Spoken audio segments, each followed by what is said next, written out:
50% வரி 50% வரி என்று பேசப்படுகிறது. ஆனால் அது 50% அல்ல, 63%. அது முதல்லயே 13% இருக்குது. இப்ப 25 50. திருப்பூர்ல இருந்து ஒரு துணி தயாரானா அமெரிக்காவுக்கு அனுப்பினா 63% வரி.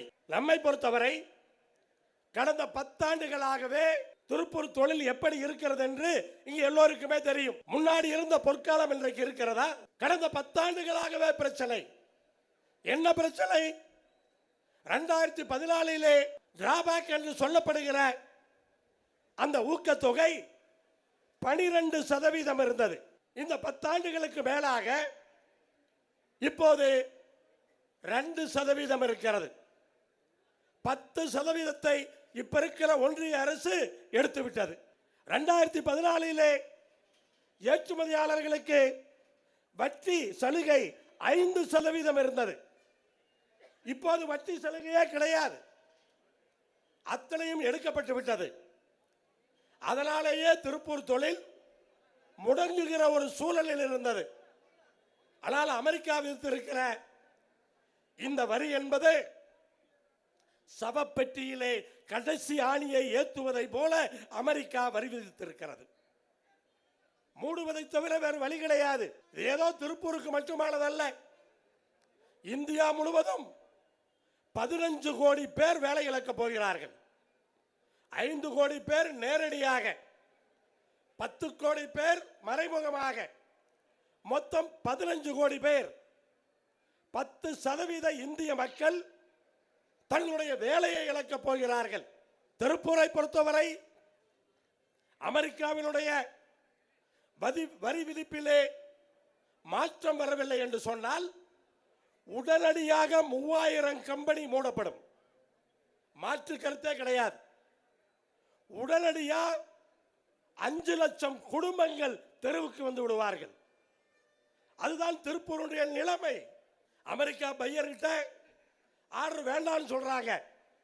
அவன் பங்களாதேஷுக்கு போயிடுவான், அவன் வேற நாட்டுக்கு போய் வியட்நாமுக்கு போயிடுவான்.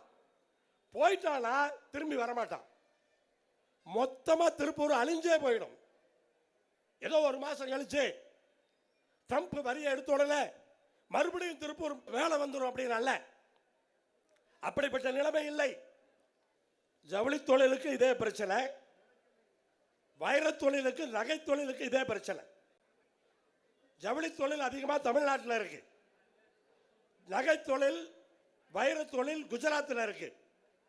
உடனடியா நீ குஜராத்துக்கு சலுகை கொடுக்க தெரியுதில்ல, வைர வியாபாரிகளுக்கு உனக்கு சலுகை கொடுக்க தெரியுதில்ல.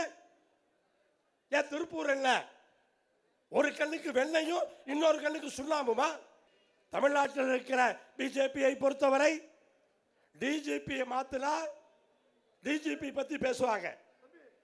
கம்யூனிஸ்ட் கட்சி காதலர்கள் எங்க ஆபீஸுக்கு வாங்கன்னு சொன்னா உடனே அண்ணாமலை சொல்லுவாரு, பிஜேபி ஆபீஸுக்கு காதலர்களா வாங்க அப்படிம்பாரு.